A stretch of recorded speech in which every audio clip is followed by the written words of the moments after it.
Hello and welcome to the Grow podcast. I'm your host, Kyle Quinn, and joining me again today is Matthew Nugent. How's it going, Matthew? What's the crack? How's things? It's good to be back. It's been a while.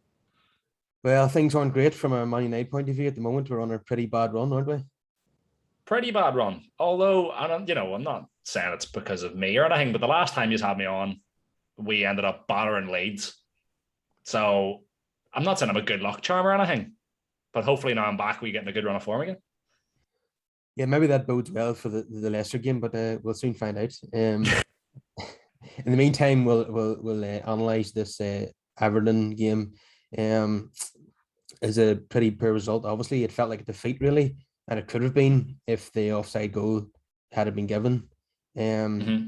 I think United played well in patches, but ultimately weren't ruthless enough. And once again, we were susceptible to the counter attack. Everton cut through us like a knife through butter on several occasions, and perhaps we were fortunate in the end to come away with a draw. So, what was your thoughts on the game then? The thing with it is it's, a lot of people have said it a million times over. It's Rafa Benitez. He's going to come at us with a low block, and that's why we're susceptible to a counter attack because we're going to constantly push 6, 7, 8 men forward trying to break that low block because it's the only way that you can break a low block. If you sit back and try and pass it around everyone and try and get through that way, you're going to be there for hours just not getting anywhere with it. When you go away to Burnley, you expect the same. When you go away to Rafa Benitez at Everton now, you expect the same thing. We were always going to have that, no matter what players were on the pitch for us. We were always going to be susceptible to a counter attack because they were always going to play a low block. Rafa was never going to come at us with a different system than that. He was never going to come and try and outplay us. He doesn't have the players for it, and he's also not that kind of manager. It was always that's why we struggle against Burnley and Rafa Benitez sides. The low block just battered us every single time over. Yeah, well, Aston Villa did something similar as did Villarreal. We were so fortunate to come away from a victory against Villarreal because the amount of chances they had on the counter attack in the first half was insane. David De Gea was back to his best again, thankfully, in that match. Mm-hmm. But that game, it didn't really feel like celebrating that too much because it was such a dire performance. Uh, Yeah. it was it didn't really feel like a win in some ways, even though Ronaldo scored that dramatic late winner. It was a terrible performance, and we've played that way ever since the international break was over. And the last time in the Newcastle game, the first half, and that game was pretty tragic. But eventually we managed to break them down and score a few goals.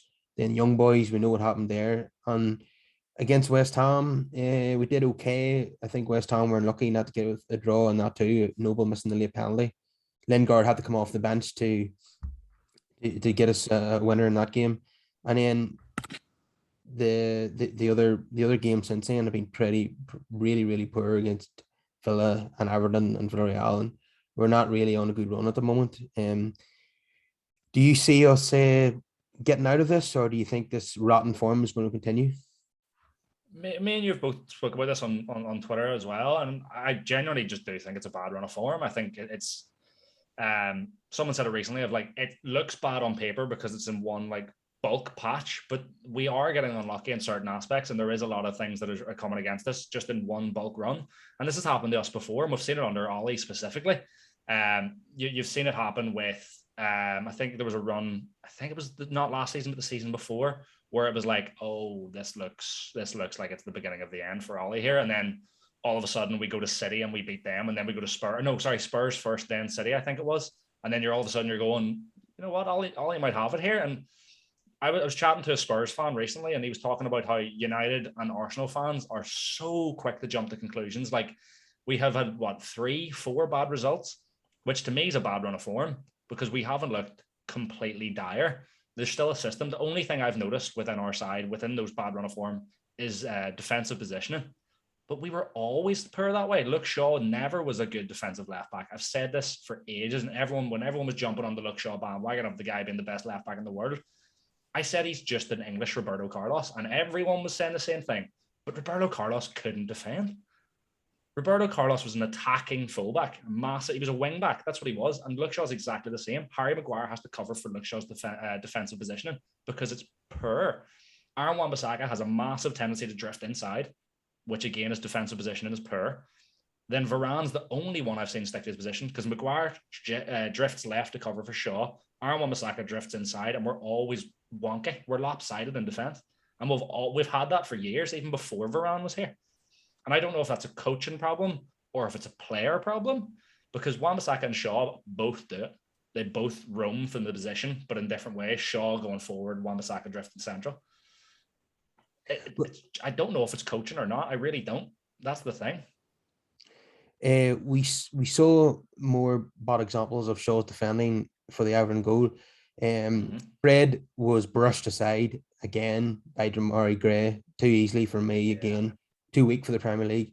Then Shaw totally commits himself to the challenge, doesn't make it, and then Townsend is in on goal completely unmarked at the far post, and he was just to slot it into the far corner.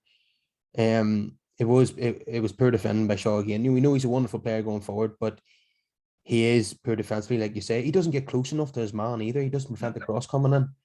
I don't know about you, but if you ever played football at any sort of level at all, and you done the positioning when defending that Luke Shaw does on a regular basis, you'd be kicked off the team. You wouldn't be on the team sheet. But because he creates so much going forward that he just constantly gets put there, I'll be honest with you, I would rather Tellez had put more of a shift in because he needs that competition again. Brandon Williams, as much shit as that man got, and a lot of people was on his back, Brandon put a massive shift in at left back defensively. Going forward, he obviously didn't offer the same thing Luke Shaw does, but defensively he was noticeably clear. I'm actually a big fan of Brandon Williams, as is Nigel. He does the show with me, but I come under a lot of criticism for defending Brandon Williams. There's a lot of people out there who don't rate him, and I think that's quite harsh on a young player who's still learning his trade. I'm not going to come out here and say he's the best left back in the league or the best right back. He's not by any means, but he's a talented young player who has a lot of heart and a lot of growth to do. His defensive positioning naturally is far better than Luke Shaw's, but going forward, he's obviously not the same player. I am a big fan of Scott McTominay. You and I both. We probably come out under a lot of criticism because of it. But I think Scott and Brandon are very similar players. A lot of heart. They're united through and through because they've been there since they were kids. And they clearly need just a little bit of coaching, and they could be somewhere at squad level. I think Scott is genuine captain material. I think McTominay's a great player. I think a little bit of coaching will fix that. But again, do we have the right coaches in place to do so? Maybe we'll get on to that. McTominay I rate very highly. I don't think he's in the greatest form at the moment. No. He's not playing terribly bad, but he's definitely not on his best. He just looks fatigued to me. Yeah, he just came back from injury there, and he hasn't been himself ever since he returned. So I don't think he's fully fit.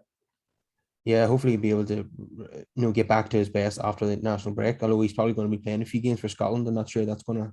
Maybe it will help, rather than sitting it out for another 2 weeks. But we'll see.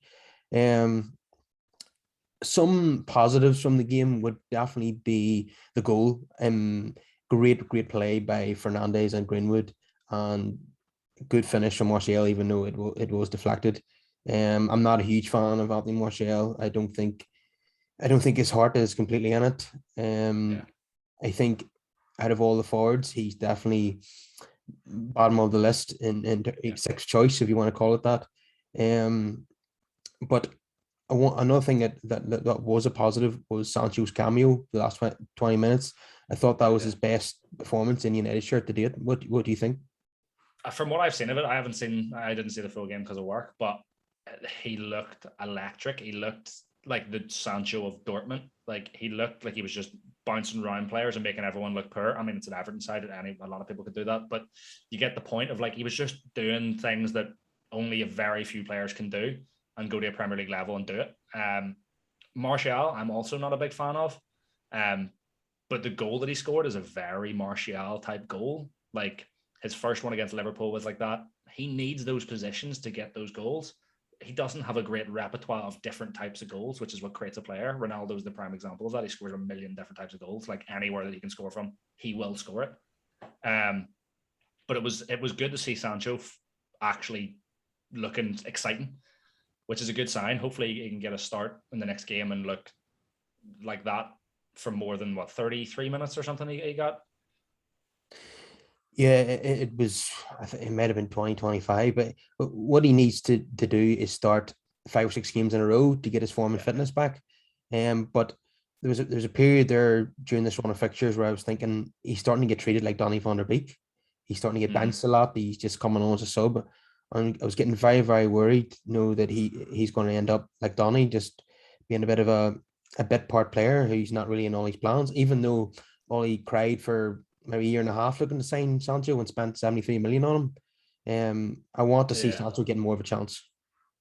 I agree, but with the chances he had from before the Everton game, he looked poor. He didn't look fully there. He needs time to adjust. Donny, the time to adjust argument with him is not really there. He had the entirety pretty much of last season, with a lot of appearance roles, and he looked good. But the point that nobody talks about with Donny is that every time he got a cameo role or got played in any way, he always looked tired.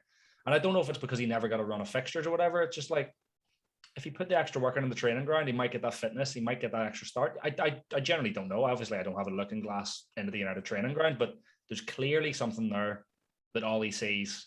Donny's not the man to start. Ollie's not a Jose Mourinho where he just walks into the changing room and goes, I don't like you. You're not playing. Because that's what Jose done. Ollie doesn't strike me as that type of character. He wouldn't do that to a Donny van de Beek. He's not starting him for a reason. It seemed to be a relationship that's now beyond repair. The only way that Donny is going to become a regular for Man United is if Solskjaer goes before him. If Really? Solskjaer stays in a job, then I think Van der Beek's going to go in January. We've been hearing lots of noises coming from Donny's camp that he's looking for a way out now because he wants to start regularly because he's not getting in the Holland team anymore. Yeah. Although I'll be honest with you, I don't think he leaves. I genuinely think he gets more of a role. I said it in the summer before the season started that I thought he would get more appearances this season, but so far it's not happening. I do think Ollie does have trust in him. I do think Ollie believes he's a talented player because obviously he is. The problem that is he's not Bruno Fernandes. He's not Paul Pogba. So if he were to leave, it's not because he's having a fallout with a manager. It's because he's not good enough. Everyone seems to think that Donny is the second coming of Messiah in the centre of midfield, but he's not. He's a good player, but he's not Paul Pogba or Bruno Fernandes, or even the form that Jesse Lingard's on at the moment. He doesn't play that role. And then I think Ollie doesn't trust him at a number 6. I think he sees him as more of an 8 or a 10. And even if he does see him as more than 8 or a 10, we're stacked for 10s. Like we don't need him. He's there as a 3rd or 4th choice. Yeah, I would like to see him getting a role in the centre midfield area because he's clearly a better footballer than Fred. I think everybody would agree on that one. Easily. Not that would be too hard. Yeah, I genuinely think, and I don't like Fred. I am Fred's biggest hater. Fred is one of my least favorite footballers that has ever played for United because I think he's absolutely useless. He can't do anything with the ball at his feet, but his clear ability is that he's hardworking. He'll constantly chase after the ball. I think it might have been Stephen Howson called him like a B-Tech Kante or like a Wish Kante, and it's like I get it because he does that Kante mold of just running after a ball constantly. But when Kante gets the ball, he can do something with it. Fred, I described him as it's like a 12-year-old at football. Bundles of energy, but when he gets the ball, he's sort of like, what do I do? And he just looks lost. He just every time he gets near a ball. His second touch is always a tackle. Yeah, exactly. Okay, we'll get on to Ronaldo now. There was a lot of talk in the build-up to the game because he wasn't on the team sheet. He came on, didn't really have an impact. Neither did Paul Pogba. Like we talked about, Sancho was the best of the substitutes. Ronaldo then stormed off at the end, throwing a strop as he quite often does when things don't go his way. So, what did you make of all that? I don't look into it too much. It's Ronaldo. As you said, you know what he's like. He does this. He's an elite, one of the best of all time. Everyone at that level. If he wasn't angry and he came off just sort of like, sure, it is what it is, everyone would be raging. But because it's United and because it's Ronaldo, it's under the microscope. Everyone's going to look massively into it, being like, oh, he hates Ollie. Oh, he hates the struck. It's just Ronaldo. He's annoyed at his own performance. He's raging they didn't get the win. It's an elite mentality of we didn't get what I wanted and we need to do better. It's not a dig at anyone specifically. He's just annoyed that he didn't get the win. That's how I look at it personally. I think it's just because it's us under the microscope, which is the same as everything of anyone. Same with the Donny spitting out the chewing gum. Again, I don't think it was really anything, but everyone made a huge deal out of it. Yeah, my personal belief is that he was unhappy with the result more than anything. Obviously, the media was spinning that he was unhappy that he didn't start the game, but I don't think that's the case. I think it was obviously discussed between him and the manager before the match that he wasn't going to start due to him playing 2 games that week already, and he's 36 years old. There needs to be games where he's pulled out of, for his own good. I think he might have been annoyed because everyone found out he's got shin guards with his own face on it. I think that's why he was annoyed. Yeah. Yeah, there was some very, very disappointing aspects to the game. There wasn't many great performances on the day. Speaking of Ronaldo, something else has come into my head there. When he was coming on, he was getting instructions from Kieran McKenna. Kieran McKenna was using his notebook and giving instructions to Ronaldo. Ronaldo was clearly not listening to what he was saying. And Kieran McKenna actually started to realize this and kind of just pulled away. And at that moment, I felt really sorry for Kieran McKenna, that people call him like a kindergarten coach, and Ronaldo's like a 5-time Ballon d'Or winner. And in that moment, you could see that. Do you know what it is, though? I think it's less of Kieran McKenna's underqualified and more Ronaldo is Ronaldo. And Ronaldo's ego is going to massively be like, you're a 34, 35-year-old coach. I'm older than you. What are you doing? I have 5 Ballon d'Ors. You're just coaching. Like, it's Ronaldo's ego. You know what he's going to be like. He's not going to listen to somebody he doesn't know who it is. He respects Ollie. So I think if it was Ollie giving the instructions, it'd go, right, fair enough. I've played under you at youth level because he was coached at the reserves at United by Ollie. He's played alongside Ollie. He'll have that respect. I don't think he has that respect for somebody like Kieran McKenna. As harsh as that sounds, and it's not a dig at Kieran McKenna in the slightest, because I actually really like Kieran McKenna. But you got to think into the head of Ronaldo and where his ego is going to be at. Even Michael Carrick might have been able to deliver the instructions better to Ronaldo, because again, it would have been, you're a United legend. You've been at the club for long enough. I'll listen to you. But I just don't think Ronaldo would have the respect for somebody like Kieran McKenna. Yeah, Solskjaer and Carrick are former teammates of Ronaldo, so you obviously respect their opinion. And they won a lot together, but Kieran McKenna is a complete nobody in Ronaldo's eyes, and you can understand that. But I couldn't help but feel sorry for him just watching it on TV. Okay, we'll come on to the player ratings now. It's hard doing this after a really poor result and an average performance, but we'll do it anyway. De Gea and solid when called upon, didn't have as much to do on this occasion, so I'll give him a 7 out of 10. I thought the defense played reasonably well for 70 minutes and then just kind of fell apart in the last 20. Wan-Bissaka, I think, as usual, defensively pretty solid.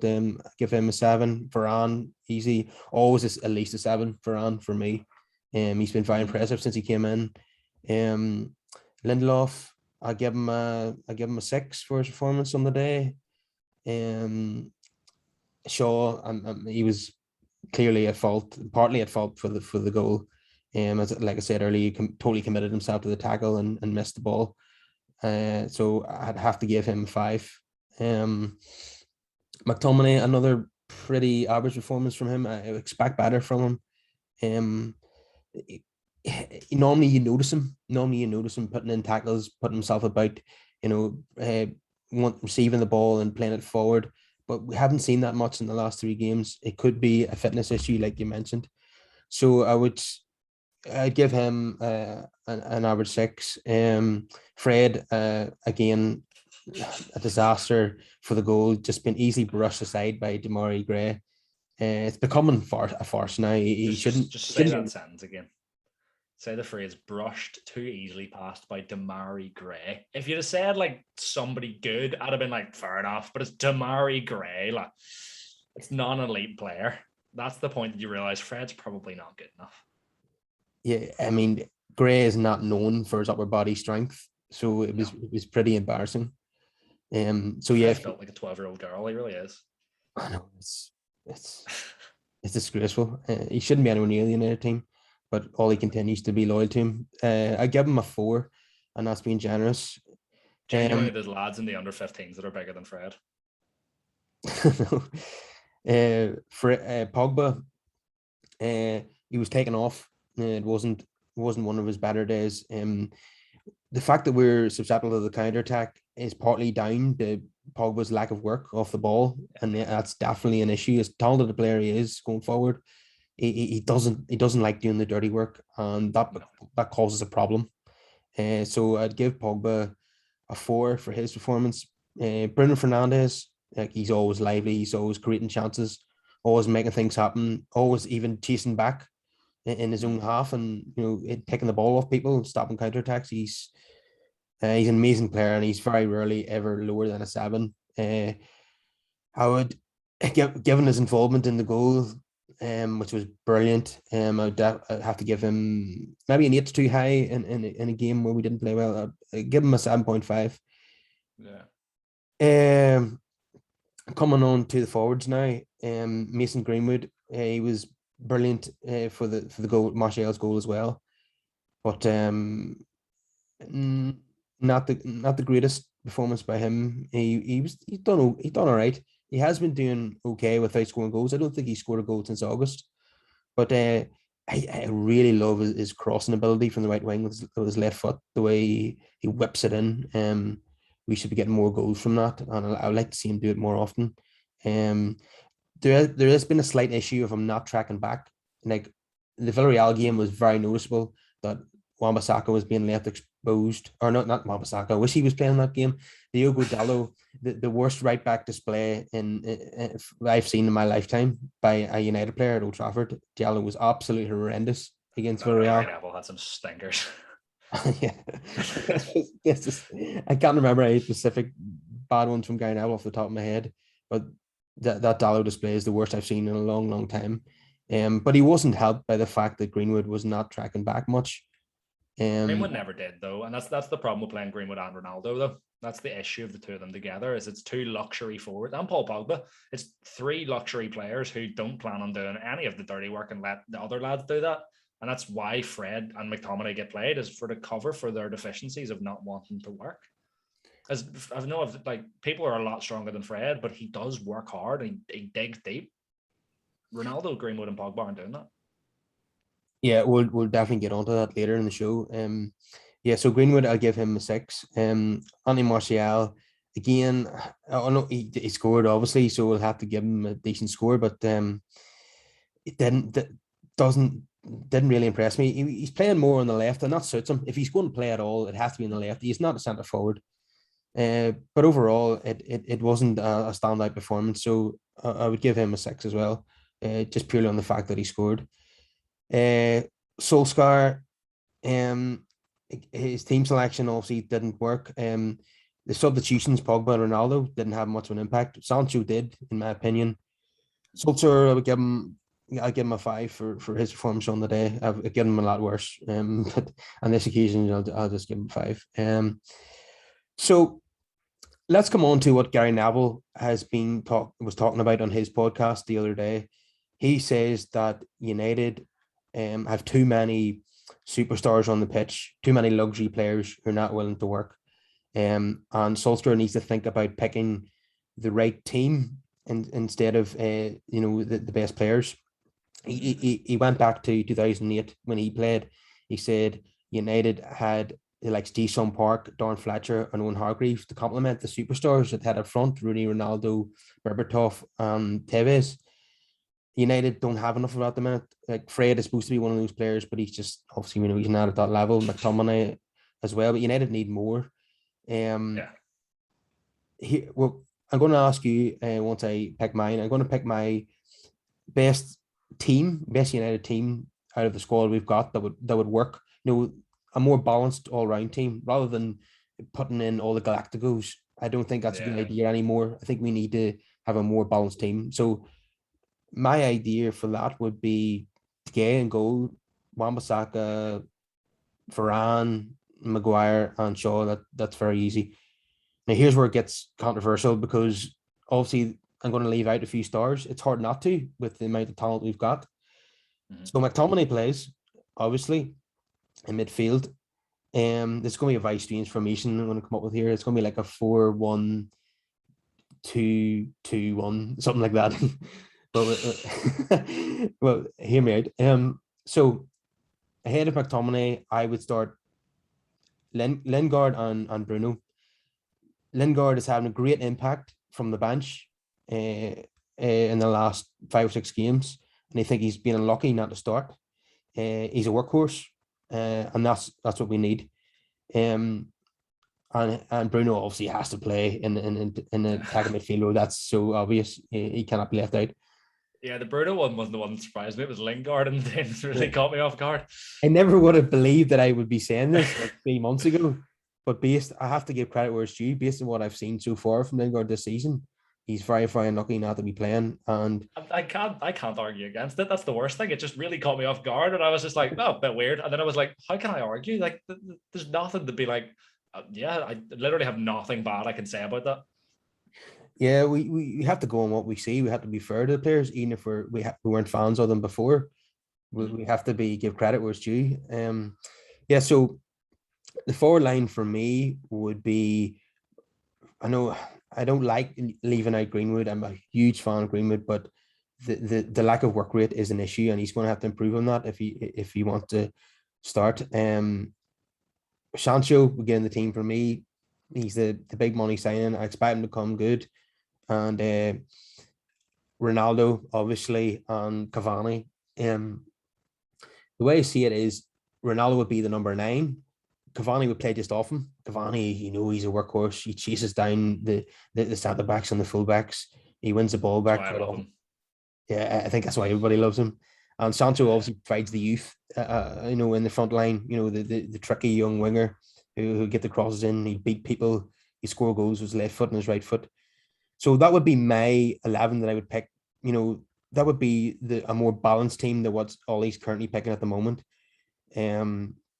Obviously, lots of people will not agree with me on this. So I don't think your team will be the same either. So I'm going to ask you what your ideal 11 would be. Not even close, if I'm honest with you. So I kind of have 2 ideas in my head. I have one in my head that I'm like, I would love to see, but it's never going to happen. I just like the idea of it. And then I have one that's more of a realistic approach that I could see us actually trying with. It's kind of working with Ollie's system. So I'll go with the ridiculous one and get it out of the way early. I'd like us to play a sort of 3 or 5 at the back. We've done it before under Ollie. I think we played against, was it City or Chelsea, and beat them? Maybe both under the 3 back. Yeah, I'd like to see De Gea in net. Obviously, that one can stick for both sides. That's not going to change at all. I'd like to see the 3 central defenders in the sort of the 5 back, being Maguire on the left, Varane in the middle, and Aaron Wan-Bissaka on the right-hand side, almost drifting sort of between right back and centre half, just covering that right-hand side. He drifts central anyway. He pretty much plays as a right centre back. And then Luke Shaw at left wing back, obviously. Ideally, I would like to see how Ethan Laird would do it right wing back. I'd like to see him give it a chance. Obviously, he's on loan at Swansea, so it's not going to happen. So you'd have to maybe play Delot. But again, I think Wan-Bissaka is good defensively at right back. Delot's better going forward. The 2 of them being there together, I think, complement each other. 2 central midfield positions being Paul Pogba and McTominay. One obviously pushing the ball forward, and McTominay pushing the ball back. And then the front 3 almost playing as 2 shadow strikers. One of them can be in a bit more sort of inside winger, and then a striker. And I would like it to be Marcus Rashford, Bruno Fernandes, and then the striker again. You have enough defensive cover, so you really could maybe go Ronaldo. But as you say, Cavani just is that cult hero at the moment. Is tracking back, and especially in this, whether we're missing the sort of midfielder and that central role.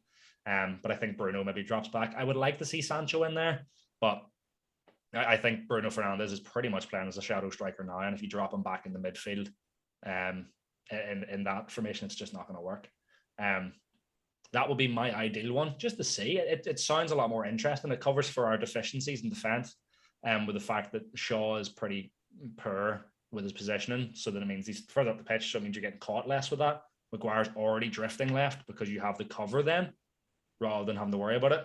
Aaron Wan-Bissaka drifts inside naturally. Why not play him slightly further inside with the cover of Varane?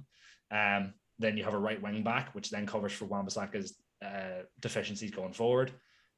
I think that covers a lot of our defensive problems. What my more likely 11 would be is a standard 4-3-3/4-2-3-1.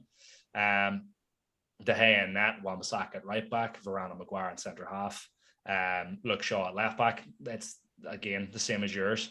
But when you break in the midfield, I think ideally it would be Matic and Pogba, because we've seen it work before. The problem is Matic can't go more than one game in a 10-day period.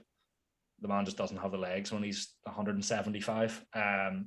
With then Bruno playing as the third midfield option. Again, not really a midfield option at all. It's Bruno. He's pretty much a false 9/shadow striker at this point. On the right wing, I'd like to see Sancho. On the left wing, I'd like to see Rashford. And then up front, I'd really like Mason. If we're going to go for that, I think Ronaldo or him would be better off for that one, because you have the creators and the track back with Rashford then on the left-hand side to cover again with Luke Shaw. So you have both of them down there. And again, it creates that double push down the left, which then overloads the defense. So it means if they do play a low block, you have somebody to run into that space. Whilst on right side, you're not going to have that with Wan-Bissaka. That's the thing with a low block that keeps catching us. If you can overload it, you are going to break it down eventually. I think with Rashford coming back, we're going to see a lot more of that. Sancho has the tendency to drift inside, which it means if Rashford comes back, he's going to stay wide, which means we overload the left-hand side, which means everyone drifts across, which means more chances for Sancho. Yeah, very, very interesting. Just with regard to your ideal team that you in first, the one player I wouldn't have in the team is Dallo. I just don't rate him at all. I'd rather not. As it said, I'd rather be Ethan Laird, but he's out on loan. So it is what it is. Even Brandon Williams, I'll be honest with you, I wouldn't mind. Or even, Tell is maybe not the right wing back. Probably wouldn't be able to fit over there. But Ethan Laird would be the ideal option. He looks exciting on loan at Dons last season, and he looks exciting this year at Swansea. I think Trippier could have filled that role had he been signed in the summer, like all he wanted, but that obviously didn't materialise. Didn't want to make the point of it in case I started crying at the lack of signings that we needed rather than Cristiano Ronaldo. Yeah, and in fairness, we're never going to say no to Ronaldo, but in fairness, it wasn't needed at all. We needed a CDM or a right back. On the topic of a CDM, I didn't plan on actually talking about this, to be honest with you. I wasn't even going to bring it up. What's your thoughts on going over to Barcelona and going, I know your club's in a little bit of turmoil at the moment and you're having a little bit of a problem. And there's a Dutch guy there that I really like the look of under the name of Frankie de Jong. Do you mind if I take him? Can we have him, please? Because he would fill a massive hole in our field, like in the middle of the center of midfield. Because Frankie de Jong's an unbelievable number 6/number 8. He can play center half. I think he's a massive upgrade on anyone that we have in there. And I think with the turmoil at Barca, it would be an easy pickup, or easier pickup than most. Well, it is definitely an option. That'll ultimately come down to Solskjaer, Phelan, and Fletcher, and whoever else is involved in the recruitment process. He hasn't been a name that's been mentioned, and unless they've scouted him getting under the radar. I certainly wouldn't mind it. I wouldn't complain if he came in. Hopefully, we are looking at more left field options rather than constantly looking in the Premier League market. Paul Pogba still has not signed a new contract. He's been offered 400 grand a week, and apparently the deadline now is Christmas, and he will not commit himself. Now, do you see if he does leave on a free transfer in the summer? I don't think we should sign a like-for-like replacement. No. We should sign a more, defensive midfielder or a box-to-box player. Somewhere, I know you're not the greatest fan of him, but I am. Declan Rice. He's had an electric start to the season for West Ham. He's adding goals to his game. And I think I'm not saying Declan Rice is anywhere near as talented as Paul Pogba. Of course he's not. But I think if he directly replaced him in the squad, it would give us more balance in the middle of the park. I agree it would give us more balance. I definitely will agree on that. I do think that there's better players to get than Declan Rice, especially for less money. And that you go to West Ham and you go, can I have that guy that's doing everything for you? Do you mind if we take him, please? And they're going to go 80 million minimum, without a doubt. And if we know anything from going into a Premier League club after an English player in recent market and going, hiya, can we have your star man there, please? They will go, pay us big bucks, and we will try and haggle, and it will not work. We've learned this from Harry Maguire. And then the problem with that is then Harry Maguire, who if you'd have signed for 40 million, would have been, that's a bargain transfer, that. But then you're having to up that to say 80 million for Declan Rice. Then that price tag hangs over that man's head. And then it's if he has one bad pass, one bad display, one bad moment, it's shun him in the media, have him shut down, have him reduced, and then that completely kills the player's confidence, and it means it's another wasted talent. If you go to somebody and get him for decent money, nobody's going to complain. If you go to Wolves and go, "Hey, I can have Ruben Neves," and they go 40 million, and you spend 40 million on him, you go, "It's not a bad wee deal." Worst comes to worst, you sell him on in 2 years' time for 30. It's not a big loss. But you go and buy Declan Rice for 80, 90 million, that's always going to be a media display right there more than anything. Well, next summer, whoever we sign, whether it be Rice, Ndidi, Frankie de Jong, it has to be a priority. The first signing next summer or January, it has to be a central defensive midfielder, 100%. We can't, easily, without a doubt. We can't focus on signing Galacticos anymore. We need to get more of a solid base in our team. We need to get the spine right. Our spine, if Fred McTominay is just not a good enough spine. Obviously we have Varane as a huge improvement at the back. Yep. Still, teams are finding it so easy to cut through the middle of us, and we need to sort that problem out. The most ideal sign of all would be N'Golo Kante, but let's face it, that's not going to happen. Never going to happen. As much as I'd love it to happen, it's just never. And he's what, 29, he's 30, something like that now. He's only got a couple of years left in him at that level. There's only so much energy you can have to do the role that he plays. It's not going to happen forever. Okay, another topic that I want to talk about is the recent speculation about Solskjaer's future. I mean, it's a big divide in the fan base now between people who want to give him more time and people who are just fed up now, who see our form just spiraling, and there's a lot of doubts now as to why Solskjaer can win anything this season. We're already out of the League Cup. Some people maybe don't care about that. We're touch and go whether we're going to get out of this Champions League group. We lost against Young Boys. We had a pretty woeful performance against Villarreal and got away with it. We've lost to Aston Villa. We've drawn with Everton. We've drawn with Southampton. And we've got a run of 10 games coming up. It's very, very difficult. We're playing all the top teams in the league. Double header against Atalanta. We've got Villarreal away. It's going to make or break, Ollie. What are you? First of all, we'll come on to other managers in a minute. I know some people maybe don't want to talk about this, but it is now becoming a conversation. No, 100% needs to be talked about. It's a topic that's in the media everywhere. You can't go on Twitter without seeing Ollie out or Ollie in or whatever. 100%. Me and you slightly disagree on this. I'm very much Ollie in. I don't think he's done anything to prove that he is completely useless. I don't think he's done anything to prove that he's not the man for the job massively. Everyone have a bad run of form, and I think he's only had 2 or 3 really.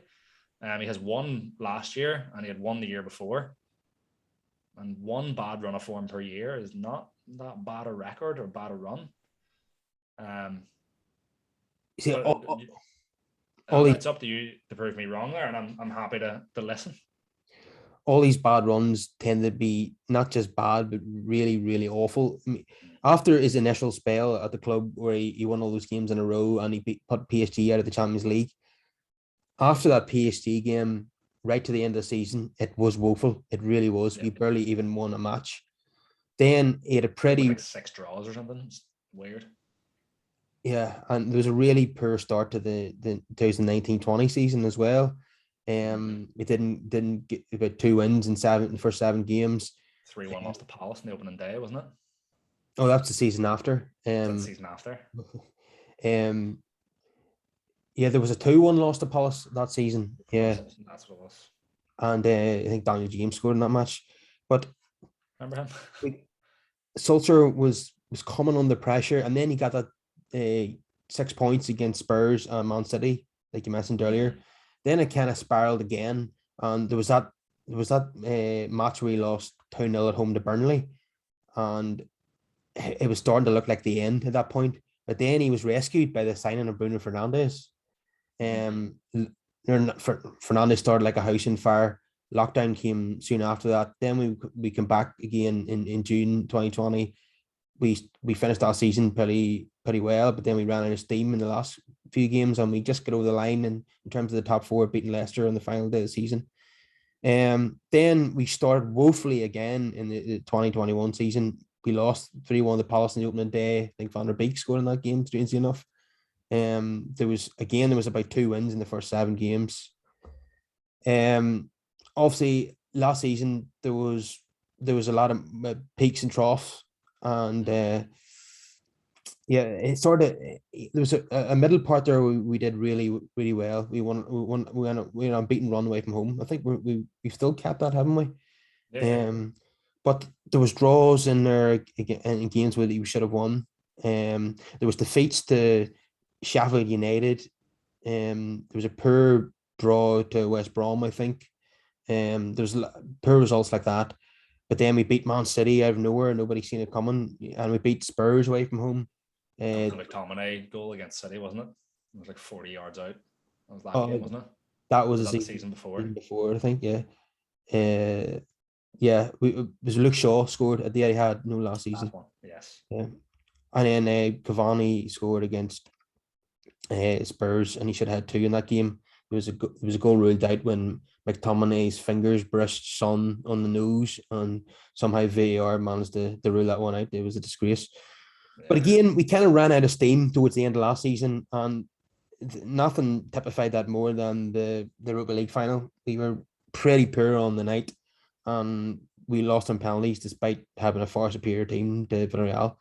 And now, after starting the season so well with that 5-1 win against Leeds, we've just fell off a cliff again. And he's no excuses now, Solskjaer. He has a fantastic squad. Yes, we have a hole in the centre of the midfield, but name me a squad that doesn't have a hole in it. City have a very, very obvious one as well, and that's a striker. A very Harry Kane-sized hole there at the top of their team. Every team does not have a perfect 11. I don't know if City do have a hole on their side. Everyone talks about this. The City needs a number 9. City needs a number 9 since Sergio Aguero was gone. City haven't played a number 9 for like 2 years. City play a very similar system to when Pep was at Barca, when Messi was playing as a false 9. They never had an out-and-out striker. They haven't done for like 2 years. So I don't know if Harry Kane would have went to City and been the answer. I think Jack Grealish was a better answer for City because they use a lot of wide talent more than they do central strikers. I think Ferran Torres is actually a pretty good option in the false 9 role for them, rather than somebody like a Harry Kane. That's a ridiculous statement to make. But Ferran Torres is better than Harry Kane, I just said. Just in that role specifically. I'm not saying Ferran Torres is better than Harry Kane. Yes, we know Guardiola just loves the idea of a team of midfielders, but I think most fans would acknowledge that he's wrong. We've seen another example of it at Anfield where they dominated the first half but didn't put the ball in the back of the net. It should have been out of sight, and the lack of number 9 was definitely a factor in that. But it's not the Man City podcast. We'll get back to you. It's another massive dip in form for Solskjaer. He's no excuses now because he's got a team of forwards there that any manager would dream of having. He needs to be doing better with the resources that he's got, and I'm just worried now that it's not going to happen for him. He hasn't won a trophy in nearly 3 years in charge, and there's nothing happening this season that gives me any belief that that's going to change. I mean, he could have been sacked after the Burnley game in January 2020. Fernandes rescued him. He could have been sacked after the Europa League final if we had ruthless owners like Abramovich. And right now, I don't think he's any in danger of being sacked. We've seen that they're giving Carrick, McKenna, and Phelan new contracts. That's obviously another sign of the belief that the board has in Ole. Did not know Phelan got a new contract. I knew about McKenna and Carrick. I didn't know about Phelan getting a new one. Yeah, the 2024. So clearly a lot more has to go wrong. It'd have to get worse before Ole would be relieved of his duties. But it is definitely a debate now. You explain to me more in depth why you want Ole to stay, and then we'll come on to other options. I just don't think there's any sort of massive sign that he is not the answer. I'm not the biggest Ollie fan in the world. I'm also not the biggest Ollie hater in the world. I think the unbeaten run that we have away from home it's the greatest the Premier League's ever seen away from home run. That's, again, nobody's talking about it because it doesn't support the agenda of Ollie out. Even the media are massively to push the, oh, look, Ollie and Frank Lampard are pretty much the same person role. But again, it's completely nothing to the same thing. Ollie is still building his squad that he wants. And obviously our front line is absolutely unbelievable, as you said. And everyone it's clear to see, like, we have incredibly talented footballers, but we don't have a squad. Frank Lampard went out in one summer and bought like 5 players in like 4 different positions or 3 different positions to deck out a squad that he wanted. So the narrative that they push that this is pretty much the same thing is completely different. We're not in the position that Arsenal are currently sitting in with Arteta, where they're sitting mid-table, previously in relegation. But everyone's getting on as if we are. We're still not playing that bad this season. We're getting done in by a low block, but we're waiting on Rashford coming back. Rashford's a man that is a huge part of our squad, but nobody talks about. Everyone says about how Rashford's just an average player. Rashford's really good at breaking down that low block. He creates tricky positions and move players out of space to create space for Luke Shaw to overlap, or Bruno Fernandes to drift inside, or Ronaldo to get in the box, or Cavani to get in the box. He will do that. So we are missing a very vital player. Our defense is still taking shape because Varane's still trying to figure out solidity. He's not fully ready for it. He's still warming up to the system.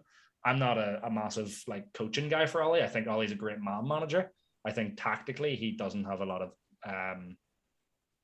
change to work with, like a Pep Guardiola or a Jose Mourinho.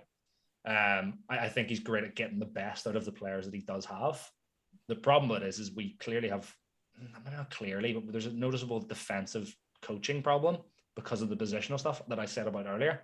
But that's not on Ollie. Ollie is not a massive coach. That's why he's got like guys like Kieran McKenna and Mike Phelan. That's why I'm confused as to why Mike Phelan and all these guys are getting new contracts.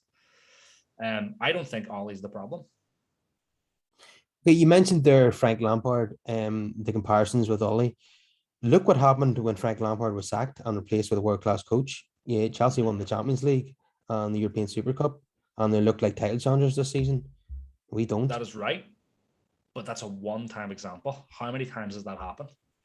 Look at Real Madrid with when they sacked Zidane the first time, and they brought in, who did they bring in?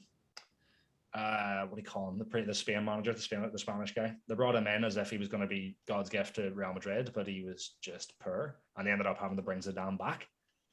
It's a one-time example. PSG with Thomas Tuchel, he was underperforming. They sacked him, brought in Mauricio Pochettino. He done worse. There's a lot of examples of the coach getting sacked when the team's underperforming and then bringing in a manager and it getting worse. Just because Chelsea done it with Frank Lampard and it just so happened to work with Thomas Tuchel does not mean that that's what's going to happen with us. There's no guarantee that we sack Ollie, bring in Zidane, and all of a sudden we're winning 3 Champions Leagues back to back. No, I don't think any manager is just going to walk in and win his trophies automatically. Every manager is a gamble.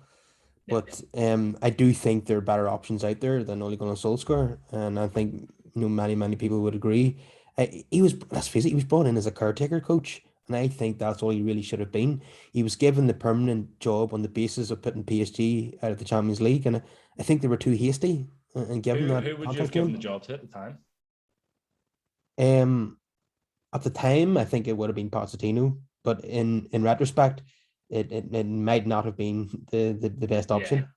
But sometimes hindsight's a wonderful thing now. That's look at Pochettino at PSG. He's going to, was it Rennes where they lost and they didn't have a shot on target with Messi, Mbappe, and Neymar up front. Pochettino isn't the greatest thing that's happened to management. Like everyone was letting on when he was linked to United for a year and a half. Ollie's done a better job at United than I think Pochettino ever would have. That being said, Pochettino is still top of the league. They've won every other game, but because of the personnel they have, if they lose one game, then everybody's jumping on them. They still beat Man City in the Champions League, and they're top of the league. They've only lost one game, so definitely Pochettino shouldn't be under any pressure. But he is at the moment. But he is under pressure to deliver this season. He's got a team there that should be winning the Champions League. But anyway, we'll come back to United. So Pochettino obviously isn't really an option anymore. He's tied up at PSG. Now, the managers that have been talked about in the media and by fans on social media are the likes of Antonio Conte, Zidane, who we mentioned already, and the Ajax manager is definitely the hipster's choice. Yeah, everyone seems to love Eric Ten Hag. If Don't get it. if Ole was to be sacked, if say our situation gets worse, by December we are mid-table, or else we're knocked out of the Champions League or both, and Woodward or Richard Arnold, whoever's in charge at that time, pull the trigger, who would you like to see replace him? I'm gonna get so much clipped up on this forever. I don't want Zidane. Zidane's just a man manager in the same way Ole is. He's just reliant on talented players and getting the most out of those talented players in the same way that Ole is. So I don't see a point in bringing Zidane in. So I think then, do you go a tactical coach? Do you go for somebody like an Antonio Conte? I don't know. Do you want a high manager turnover? Do you want them for 2 seasons and then have to go and hopefully look again and see if somebody else is available in 2 years' time? If you go for Conte, he's not going to be there in 2, 3, 4, 5 years' time. You're going to then have to go and look again, which then means we could be in even worse position. All right, we win 1 title, say, under Conte, and then have to sack him, like a Jose Mourinho would at Chelsea or he's at Real Madrid, like he's done it before.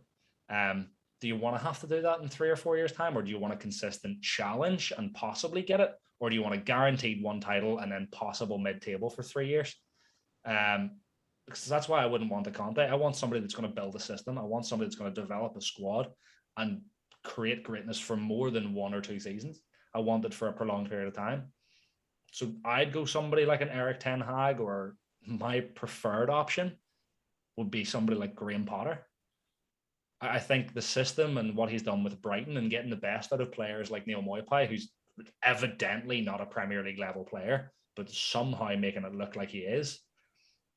Defensively made Ben White look like he was God's gift to defending, but now he's at Arsenal and forgetting how to kick a ball. He's making average players look very good. Graham Potter would be my choice any day. The problem with it is with an ego in the squad like Cristiano Ronaldo, and you bring in the guy from Brighton, is Ronaldo going to go, nah, I'm out, see you later, I want nothing to do with him? Okay, I'll give my opinion on all those names. Antonio Conte, yeah, he tends to win the title wherever he goes, but he only lasts about 2 years. The football is quite tactical. I think it's unfair to say that his brand of football is boring, because I've seen Chelsea teams, Inter teams score a lot of goals. So it's not boring, but it is technical, and he has a short shelf life, but he does tend to guarantee the title. Although we did say that about Mourinho as well, and that didn't materialize. So Zidane, I don't think it's going to happen. His agent has said that he has no intentions of managing in England, so I think that's off the table anyway. I think he goes to Juve, if I'm honest. I think Allegri gets the boot, Zidane goes in. I think that's written in stone at this point. Yeah, and like you say, I'm not sold on his tactical ability. I think he is a man manager. He had a team of stars at Real Madrid, and he knew the club. He had been there for many years. Once he's taken out of his comfort zone, I'm not sure if it's going to work or not. He doesn't speak a word of English either, so true. That would be another. Shaw trying to speak Spanish to him is going to be hilarious. Phil Jones just dribbling at him. Who knows? You never know what could happen. The Ajax manager, yeah, that would be an interesting choice, but obviously a massive gamble to take someone from the Dutch league to the Premier League. You never know if it's going to work out or not. Frank de Boer at Crystal Palace was an absolute disaster. Was he sacked after 4 games or something? Yeah, something like that, 4 or 5 games. Van Gaal obviously didn't work out despite all the success that he'd had in his career. That turned out to be a pretty poor choice. So I wouldn't be against it, but it's definitely a massive gamble. I think everyone is a gamble, like I've said, including the big names like Conte and Zidane. Graham Potter, it would definitely be a left field option. It would be an interesting experiment, but again, it's a massive gamble. I mean, managing a small club like Brighton and then coming to manage superstars at Old Trafford is a massive jump. we've seen how David Moyes didn't cope with that very well. So it would be interesting, but he would have to be able to handle, players like Ronaldo, as you say. David Moyes is a very different example, because David Moyes, again, wasn't a massively tactical coach. Graham Potter really is. Graham Potter's system based. David Moyes is not. David Moyes is very much a man manager as well. He's actually, surprisingly, he's got a good system going at West Ham tactically, which we never seen when he was at United. I don't know where he got that from. It's just pulled that from somewhere. I don't know where Davy Moyes went for 2 years and learned how to do tactics. Goes to Sociedad for 6 months and picks up how to do some sort of tactical familiarity. So fair play. I think Mon's in a kind of shall we say, a mid-table club to really suit David Moyes. I think the pressure at a super club is maybe too much for him. He had a good thing going at Everton for 11 years, and again, he's kind of rekindled that at West Ham. Yeah. So fair play to him. Yeah, maybe Graham Potter does have the potential to become the next Ben Rodgers. But Rodgers started off at championship level clubs like Swansea, for example, and then he got the job at Liverpool. He nearly won the league, as everyone knows. And then he went to Celtic and won a lot of easy trophies when Rangers weren't particularly good. Easy trophies. And at Leicester, he's won the FA Cup. He should have got them into the Champions League on more than one occasion, but kind of fell apart at the end. He would be an interesting option as well, although I think he has a 6-year contract, so it costs there's a lot of money to get him out of that club. So what would you think about Rodgers? Definitely not. I don't rate him massively. I think he's clearly a good coach, but he's no better than good. He's not great. I think the system at Leicester favors him because they're doing the scouting and the talent work. Whilst when he was at Liverpool, and you look at it, being like, who did he actually bring in that was incredible? There's a lot of drib and a lot of drab in there. Sorry, there's a lot of nothing. A lot of talent. Prime example. Like, who has he actually brought in? Like, there's a difference from going and managing Jamie Vardy and Damari Gray, who when he was at Leicester, than then going to United and getting Cristiano Ronaldo. It's the same thing with Graham Potter, though. It is a massive step up. It always is going to be at United. But it was for Pochettino when he went from Southampton to Spurs. You're always going to have to take that step up at some point, and I don't think we've seen it from Brendan Rodgers before, and it didn't work. Graham Potter's an outside shout. Graham Potter's also managed it at Swansea. He actually didn't have Swansea as good as what Brendan Rodgers did have them. But he had them on the up and up, and he's got Brighton looking far better than Swansea ever did. The way I see it is United would probably not take the gamble on Potter as it stands. I think you would have to go to a club like West Ham or Tottenham and do well there before United would then consider taking him on. Yeah. I love that we're putting Spurs down there again. Spurs had their little limelight up at the top 4 for about 2 years, and then it's just like, go to some B-Tech club like Spurs. Yeah, it's gone now. I love that they're back there. They're falling out of the Champions League spots. They've got a number 9 who doesn't want to be there. Nuno is going to be sacked by December. Don't think they ever should have brought him in.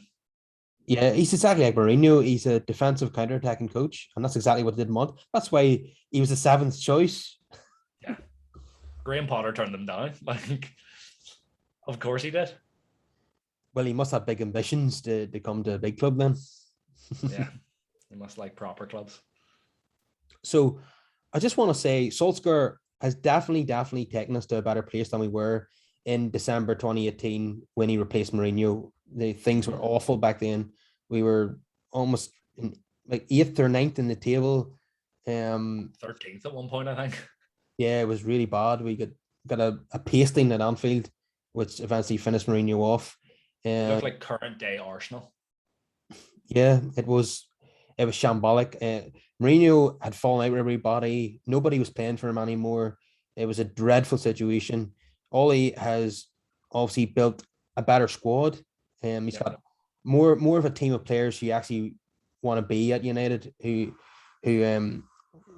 not the mercenaries like Alexis Sanchez, for example, people like that, or players who don't belong at United like Fellaini, who's an Everton player. We've got a squad of players now who are Man United players, in my opinion. Solskjaer has taken us up a few levels, But my doubt is, can Solskjaer take us to the promised land? Can he take us one step further and win the Premier League? I don't believe that that's possible. But I hope he proves me wrong. I think he can. I think we're just still carrying a few passengers. I think we're nearly there. Yeah, well, I hope you're right, but the way things are going this season, it doesn't look good. Like we said earlier, we've got a run of 10 fixtures now, which are very, very hard, apart from Watford. But that's the type of game where we'll mess up. Yeah, it would be very us to go and win every other one of those 9 games and then lose to Watford. It would be very, very much a thing we would do. But you see, if we did win all those 9 games and lose to Watford, I'll take it. That's not 9 out of 10. That's not bad. Most people on Twitter wouldn't. Most people on Twitter would still be all out. What I think will happen is we'll beat Man City. We'll lose to Liverpool. We'll beat Chelsea, and then we'll go and draw with Watford. And really, I just don't think that's good enough. I can see us drawing with Liverpool. I can't see us. I see it being a really, really boring 0-0. I really, really do. I think we sit with a low block and they sit with a low block, and then we both just sort of sit in like a really boring boxing fight. I think we just show up, throw a few jabs for 12 rounds, and then ding, ding, ding, bell goes, and that's us over. I really don't see anything from that Liverpool match. I think the City one's the one that could be something spectacular, like some sort of 2 or 3 goal thriller advantage. I think Solskjaer's got Guardiola's number. We have got a lot of good results against them. He hasn't beaten Liverpool in the league in his time in charge. He hasn't beaten Arsenal in the league his time in charge, which is quite worrying. We need to better those records. Chelsea will always be a very tough opponent. We've had wins and losses against them. We can't really predict what's going to happen there. For regards to Atalanta, though, I can see us going and losing that away game in Atalanta. I really can, yeah. It worries me more than anything, to be honest with you. I really, the Atalanta side are very solid. Very, very solid. Yeah, I think what I think, and I hope I'm wrong, obviously, I think we'll lose the away game and then we'll labour to a narrow win at Old Trafford against them and just about stay in the hunt for Champions League qualification. And I do think we go through in the Champions League, though. I do think we're fine. I can't see us crashing out. Yeah, well, we don't see us winning it. I do see us going through it, though. At the very least, he has to get out of this group, especially as he didn't get out of the group last season. Yes, it was a difficult group, but we got off to a whirlwind start, and then we threw it away by losing to that Turkish team. Yeah. Istanbul Başakşehir, I think it was. And the worst goal that we ever conceded in the history of the club. Yeah. Have you ever seen anything like it in your life? You wouldn't see that in Sunday League football. I'm going to play 5-a-side in an hour here, and I'd seen better defending than that. It's just poor. Like I really like Axel Tuanzebe, but there's a reason he's currently out on loan, because that positioning was rough. For a man that kept Mbappe and Neymar in his pocket, 2 games prior, and then couldn't figure out where Demba Ba was. That's what I call inconsistency at its finest. There's definitely a defender in Tuanzebe. We've seen that against some of the best forwards on the planet, but the consistency isn't there at the moment, and that's why he hasn't got into an A team, like you say, and that's why he's on loan, fella. But I do have he can't come good. I always like the idea of Axel being almost like a Wes Brown or a John O'Shea type figure at the club. Yeah. Somebody who can play anywhere across that back line, anywhere in the field, and will just do a job. And then I watched that Başakşehir game and went, no, he doesn't have that. He doesn't have it in him. I see Scott McTominay as that guy. Although I did see Phil Jones as that guy at one point. Remember when he was playing centre back, right back, centre midfield, defensive midfield, and you're like, what is Phil Jones doing? He's just getting put anywhere. And I seen Axel as that guy as well, but I don't know if he's good enough. I really did like Axel, and I do feel bad saying that, but he just looked poor. I don't think it's going to happen for him now. I mean, he's been on loan at Villa already, and if you're going back on loan a second time after being back at United for 3 years, he's not going to have a great Old Trafford. Yeah, it's not going to happen. Roy Keane that said it. If you're not in the first team plans by 23, you're wasting your time. Was it? I think it was Roy Keane said that. Yeah, he's by 24 now, isn't he? Yeah, he's in around early to mid 20s. Yeah, I don't think it's going to happen. Okay, we'll leave it there. Hopefully, when we return after the Leicester game, I'm not sure who's going to be joining me, but I'm sure you'll be on before the November internationals. I'll have you on at least one more time. And hopefully things are looking a bit rosier by then. Let's hope. Let's hope. I'm sure we'll be talking on Twitter about it anyway, no matter what happens. No doubt. Okay, so everyone give us a wee like on the video, and please subscribe to our channel if you're listening on audio. So till next time, Matt. Spot on. I will see you again. Thank you very much for having me. Pleasure.